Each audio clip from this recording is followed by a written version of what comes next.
Our Mercury 9.9 outboard has again, well, it just stalled.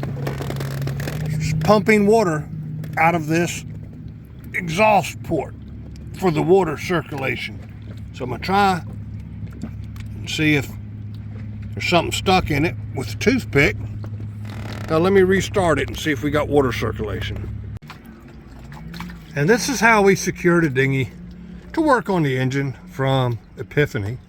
We hoisted up with our block and tackles off of our dinghy davits, which we just replaced and are super sturdy. And you can see it's moving around a little bit, but now I can stand on the swim platform and get access to these bolts to pull this lower unit. First thing I do is inspect my intake screens on both sides. They're clear, no obstructions to water there, so I'm gonna pull the lower unit and see if the impeller's bad or find out what's going on, why she's not pumping water. To remove the lower unit, which is this piece where the water pump sits, it runs off the drive shaft for the propeller. I've got to disconnect the shift mechanism, which is here. And I'm gonna need two hands to do this. Yeah, so out here at sea, removing the lower unit's much easier this way. It's just the 4 mounting bolts, you know, which I have here, 10 millimeters each. Disconnect the shift collar, which is here. And then it just slides right off. And now I can bring it on the boat to service the water pump. Before I even take this apart, I see the galvanic corrosion there eating away the aluminum.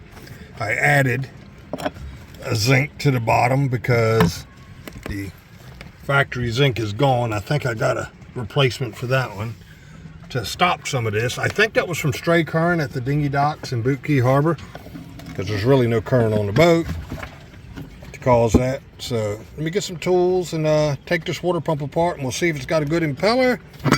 Definitely got, you can see the O-ring spitting out of the housing. That could be the problem right there. I've got a spare housing if needed. So let's take her apart and get a little deeper. Okay, let's take these bolts out of the water pump housing. 2, 3, 4. Put them there where we won't lose them, and there's the famous pin you don't want to drop. Set it over there where we won't lose it. And there's the housing. I mean, that don't look bad. The impeller really don't look bad. Let's pull this lower housing and see if we got anything stuck in there.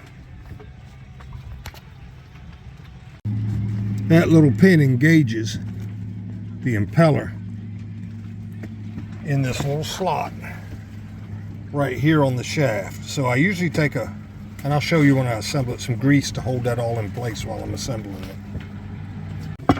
Okay, taking this rear bolt out. And I can take this collar off. And I might need a screwdriver to free that to lift this housing. Let me grab one. Yeah, serious galvanic corrosion under this housing here, and that's what seals my lower unit. And taking it loose, you can see the oil's a little gray. I'm gonna service that while I'm here and replace this housing. I have a spare housing, and clean all this up, put a new gasket in here. But this is where the water comes in. And I don't know if this is part of the problem, I'm sure. But see, the gasket's broke there. I don't know if I broke it when I took it out, but I'll make sure all this is cleaned out and get this thing back together and see what we got. Yowza! Look at that galvanic corrosion, or just rust. Not rust, but aluminum erosion through electrolysis. It's definitely got to be replaced to seal the lower unit, and that's probably why it ain't pumping water. I'm sure there's an erosion in a cavity somewhere allowing it to suck air. So let me start digging through my spare parts. Here we are going through our Mercury spare parts bag, and we do have spare gaskets, water pump kit, wear plates, and the base that you can see is severely corroded up. We have a new one with gaskets and new oil seal.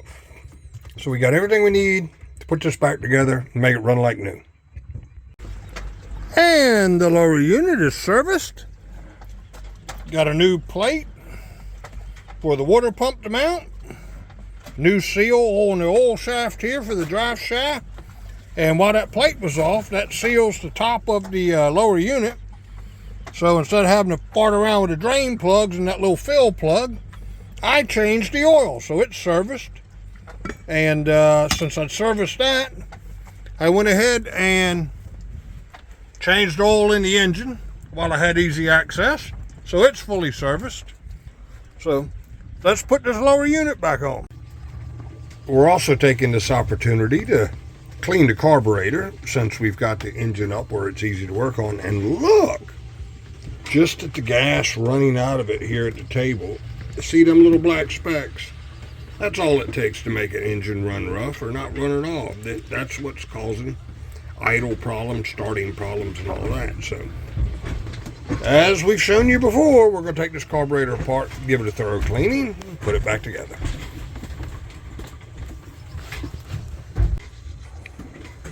And you can see here just the gas inlet to the carburetor. Traces of it starting to gum up a little bit of trash, a little bit of moisture. So we'll get all this cleaned up. Of course, having a precision screwdriver kit helps when you're working on a carburetor with all these little screws. And one of the most valuable tools is brake clean or carburetor cleaner with the nozzle, because you got to blast all them little passages out. Carburetor cleaning and overhaul complete. Let's go put this on the engine, lower the dinghy in the water, and see if she pumps water and runs smooth. That's been the goal of this operation. These friggin' power boats blasting through the anchorage, creating huge wakes, and that's actually a small one, have caused me a big problem.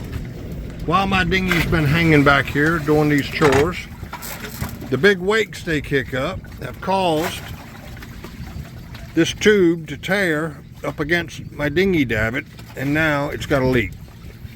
So that'll be another video to fix. But let's get the carburetor on and finish this repair. Yeah, we got a little air leak from the dinghy davit rash there on the corner there, so we'll have to fix that. But we got her pumped up. She'll hold air for a day probably. She starts and runs great. First pull, no choke. Look at that. But we're still weak. We're getting some water. Still think there may be a little barnacle or sea grape or something in the discharge side of that water pump. See water drops, not a steady stream. So we'll continue to work on that and get all these resolved. But carburetor works great. Look at that.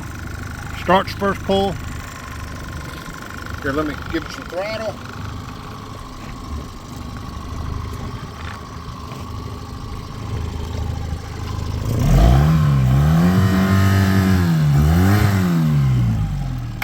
So, happy with the carburetor. Sure, I'm happy with the water pump, but the discharge side I got to work on and a little air leak. But, success.